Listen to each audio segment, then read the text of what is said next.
This is the exact cardio method I use to go from 20% body fat to 10% body fat and finally reveal my abs because for so long I just hated the way I look and I really, really wanted to get abs, but I was spinning my wheels trying to do runs, trying to do these other cardio methods, and I never could stick with it. I never could truly enjoy it, and I never got any results from it.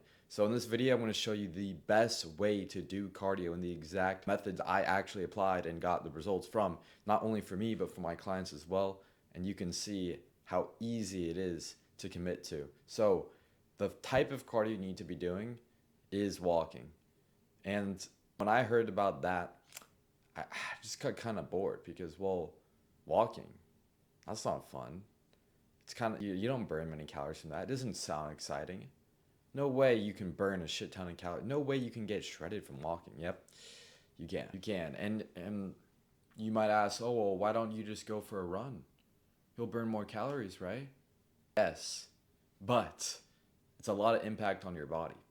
And what we want to do is we want to preserve the muscle mass. We want to get lean and not lose our gains. And when you do walking, it's so easy.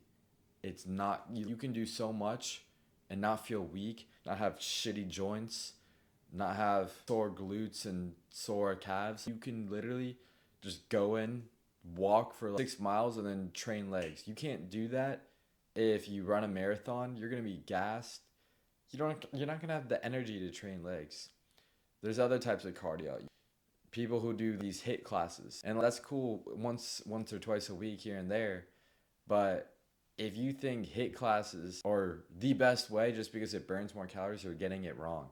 And I used to think like this too. Like, oh, it burns more calories, right? So it's better. No, it's not. It's not better because it's just too much impact on your body, right? We're trying to look like Greek gods.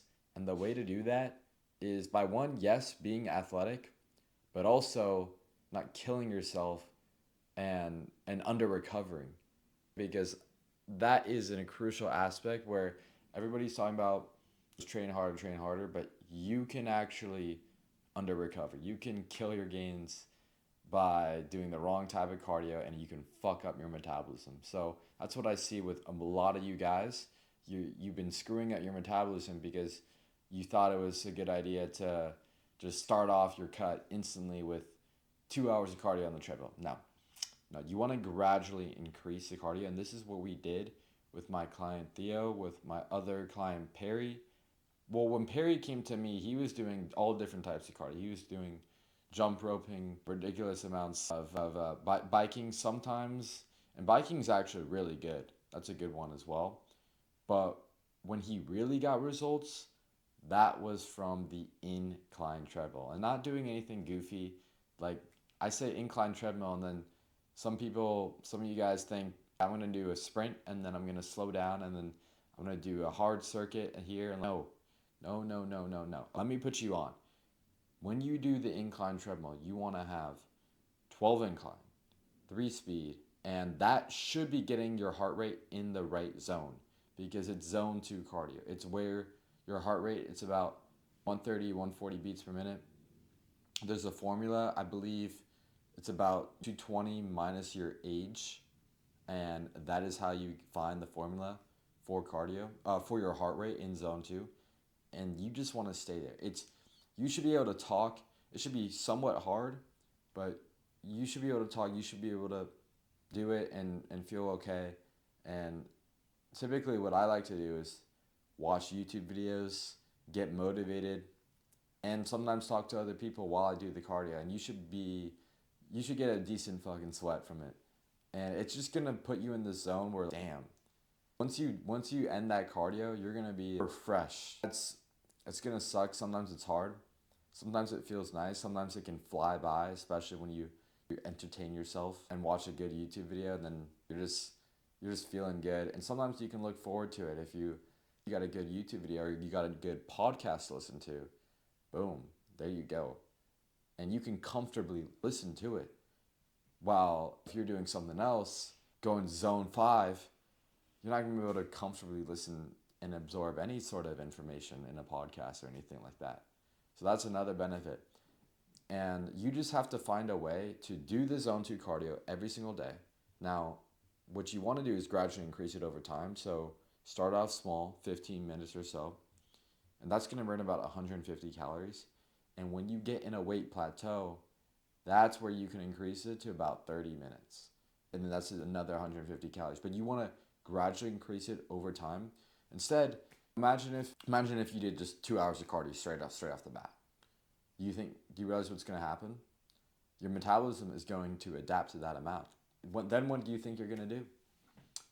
As you try and get leaner and leaner, you're going to have to do even more cardio, or you're going to have to cut your food, right?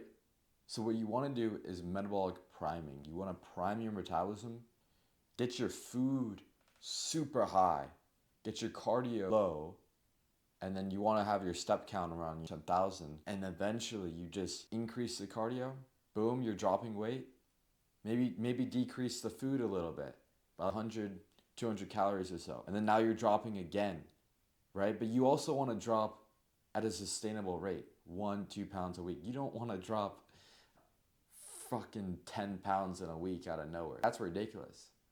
If you're in the skinny fat stage, you're a leanish guy, you're going to be losing muscle mass if you drop 10 pounds a week. A lot of you guys want it quick.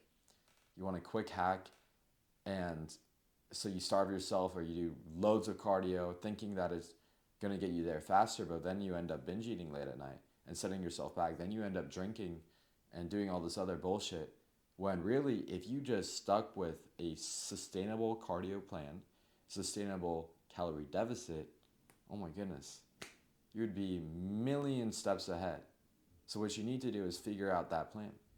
And you can go and figure out your calories by the TDE calculator, by weighing yourself, by making sure you're losing weight at the right amount. That is way, because I can give you this exact cardio routine, but you also have to have the nutrition. That is way more important, because there's tons of people that do the cardio and then they come home and go through their kitchen, go through their fridge, start downing cookies, ice cream, beers, smoking weed, and then getting munchies, and then, well, that cardio was not going to help you lose body fat because you just ruined your calorie deficit, obviously, right? No, you have to have everything in place. The cardio you can do it in the morning fasted or after weight training, not directly before weight training, because you want to have as much energy as possible for the weight training. You just don't want to be exhausted. You can do it late at night, whenever. You can do it on other days. You got to do your zone 2 cardio. It's important. Now, you can have one day where you just do 10,000 steps, and maybe you don't want to do cardio. You can just do that instead. But the important part is actually walking, because moving more will, one, just make you more athletic. You basically have two options. You can either move more or starve yourself and be a fucking starving child and be on poverty calories, end up your cut with 1,000 calories or so. And sure, you're 10% body fat, but you got to think about your testosterone. You got to think about your energy levels. How do you think you're going to feel being on 1,000 calories and you can barely have the energy to lift weights? You're going to just feel like shit, no sex drive. No, you do cardio, you move more, you be an athlete, not a starving child, and that way you look good. But now you just have to find ways to make your lifestyle active. So typically what I say, if you're a busy man working a job, what you want to do is instantly wake up, get a 15-minute walk immediately out the way. What this is going to do is, as well as getting out in the sunlight, that's going to help your circadian rhythm, that's going to improve your sleep, that's going to lower your cortisol and make you less stressed, put you in just a right mindset. So I highly recommend doing that. Anybody who says they don't have the time, you have the time. You just need to prioritize it. So first 15 minutes, boom, you're already going to get about 1,000, 2,000 steps or so from that. And then after every single meal, you should be doing 15-minute walks. That's going to help digestion. Now you're at an hour of walking. And that's pretty good. That's going to get you about 5,000 steps though. We need to hit 10,000. So where are you going to get the other 10,000 walking in? Well, you can do that by walking to the gym. And like I said, we can do that by walking after as well. But maybe you're so busy you don't even have time for that. Well, then get a walking pad. Then do your work and walk at the same time. That is pretty easy. And some of you guys are working active jobs. You don't even have to think about this. You need to be thinking about your nutrition. But for the guys who are pretty sedentary, finding ways, time blocking times to make sure you're getting outside and you're doing some fucking walks. That's what you got to do. And then to make walking more fun, invite out a hot ass chick. Go for a walk with a smoking fucking Latina. Well, that's going to be a lot more fun instead of walking by yourself, lonely, bored. No, no. So get a cute girl. If you can't do that because you're too fat right now, well then later down the line you can work on that. But then, no, right now, then just maybe invite one of your homies and chat with one of the boys. Go for a walk with the boys. There's gonna be days where you wake up, you're just weak for some reason, or you just not every day is perfect. That's the truth. But the days where you push past that voice in your head, telling you to relax, telling you to take a day off, and you fucking beat that voice out of your fucking mind, and you just go for the walk. That's where you get shredded. That's where you break past a new plateau, right? But you just cannot listen to that voice in your head. Listen to the voice in your head that wants to be the best version of yourself. Because think about how where you'll be. Think about how good you'll feel walking to the beach with a six pack, fucking chiseled, and maybe think about doing a hike. Think about what if you do a hike with your friends and you're so fucking lazy that you can't even walk up the hike, and you have to stay back, and then everybody else does the hike in front of you, and you're that guy who's out of breath and can't even do a hike.